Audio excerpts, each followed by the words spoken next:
Hey guys, what is going on? This is Travis P11. We are chilling at SS Pond in Lexington, Nebraska, and I got something cool to show you. You're starting to see these pop up on YouTube. What we have here is the Smith & Wesson M&P 9 Shield EZ model. Okay, so this is the EZ cocking model, I guess you could say. So we're just going to kind of run through the specifications on this model. I'm going to give you my general take on it, the overall size, whether or not this is something you should consider. So the M&P 9 EZ was something that was just announced recently. If you're familiar with Smith & Wesson, they've got the 380 chambering in this pistol. And the idea behind it is for people that have limited grip strength, that it allows you the ability to have an easy disassembly, an easy charge of the firearm. As you can see, we are clear. And then also an easy grip, a smaller size that makes it fit the hand well. And there's also some other assistive devices, I guess you could say, on this pistol to make it easy for you to shoot. So anyway, let's just kind of run through the features real quick. What do you need to know about the pistol? All right, so anyway, again, this is called the M&P Shield, M&P 9 Shield EZ, right? So we've got 3-dot sights that are metal. Okay, they are dovetailed and they are adjustable, which is a bonus. You have a, I believe, Armor Knight finish is what they call it.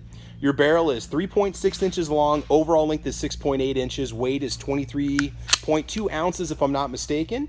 It has a slightly different trigger than what you're used to on the M&P series. Instead of having a hinged trigger, it has a solid one-piece trigger. It has various, safety mechanisms built into it. You also have this kind of 1911 style grip safety on the rear, which what's nice about it is you might see it as being, obstructive or something that might prevent the firearm from going off. You just put it in your hand and wrap your thumb around it and you're actuating the safety, so that's not even an issue at all. The actual slide itself, it even says on Smith & Wesson's website, easy to actuate slide, easy to cock or charge.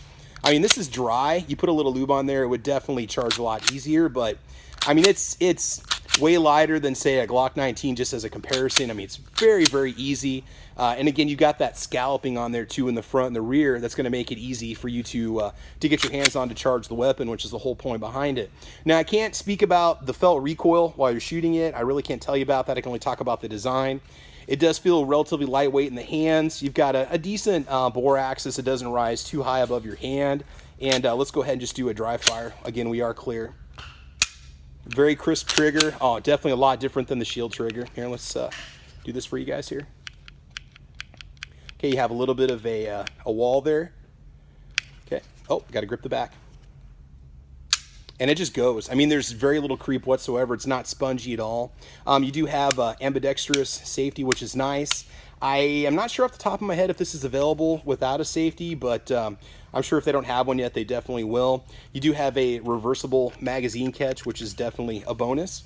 MSRP on this, I believe, is $479 on the Smith & Wesson website. A couple more things you need to know. Up on the top, you do have a tactile loaded chamber indicator, so you can tell if there's a round in it. You do have a standard Picatinny rail, so if you want to attach a light or a laser, you can go that route too. Again, the metal sights are really nice. Grip, it's very narrow. It does feel a lot like just the standard Shield, and one of the reasons why it's so narrow is because you do have a single stack magazine, so it's not very bulky. And Smith & Wesson says on their website that the design on this is perfect to be a bedside gun, a range gun, a concealed carry gun, something that's going to be kind of a nice all-around pistol. So if you have a family member that has limited grip strength, but they need the ability to protect themselves, or they just simply want a firearm, this is definitely going to be the way to go. And you also have that takedown lever right here too. And you can take it down without having to pull the trigger, which is another bonus, because there's been times where maybe you caught yourself, not checking that chamber before you disassemble the firearm.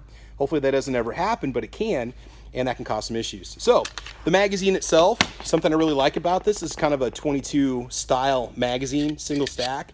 You've got these little levers on the sides that make it easier for you to load it. And again, you can just simply pull down with your thumb and then insert your rounds, okay? And it makes it real easy to load, because sometimes it's hard to press down on those, the tops of the magazines. And, especially if you want to practice at the range and you've got limited grip strength, not having strong grip strength, it's going to make it frustrating when you try to load those magazines. You get two 8-round magazines in the box, which is nice. So you can go 8+1. And okay, so I just got an update. It is available with or without a safety, so you can get it without a safety too. Mechanical thumb safety, okay? It's obviously going to have that rear grip safety on it also. Magazines come right out. Texture is nice. I mean, it does feel a little bit grippier than, say, just your M&P 1.0 9mm, if you're familiar with those. It is nice and grippy, not overly aggressive. Not quite as grippy as, say, a Taurus G2C, but it definitely is going to stay in your hands if you're holding on to it. It's very comfortable. It does fit the hand well. Now, you don't get any kind of, you know, adjustable back straps on there. You're just going to get it as it comes out of the box, but it seems to kind of like taper down a little bit, which makes it fit the hand really, really well. Again, you know, easy to charge, easy to use, and I think that's really cool. It's going to be a hit with Smith & Wesson. So again, you can get this in a 380 if you want to, but, you know, it's all about, you know, having maybe the more potent round, so consider stepping up to a 9 if you've got the 380.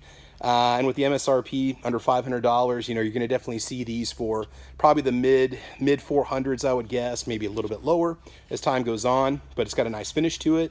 Lifetime warranty from Smith & Wesson. And I think that's about it. Hopefully I didn't miss anything about that. There might be some options down the road for, say, night sights and so on. But again, if you're interested in this, guys, make sure you check out SS Pawn out there in Lexington, Nebraska. And I'll put the contact information in the description box of this video if you want to give them a holler. If you live in-state, you guys know that you can definitely pick up a firearm from SS Pawn. If you're traveling through interstate Nebraska on Interstate 80, make sure you guys take the Lexington exit and stop by SS Pawn. I'll put the hours down below. So anyway, guys, that is it. Thanks for joining us. This is my quick little hands-on test of the Smith & Wesson M&P 9 Shield EZ M2.0. And that's it, guys. All right, so make sure you like and subscribe. Check out the podcast Caliber Corner Monday nights at 6 o'clock Central Time and 7 o'clock East Coast Time. It's a little podcast we do about firearms. Otherwise, like and subscribe to the channel. Mash that bell so you don't miss any notifications. And as always, guys, have fun, be safe, and we will talk to you soon. Y'all take care. Bye-bye.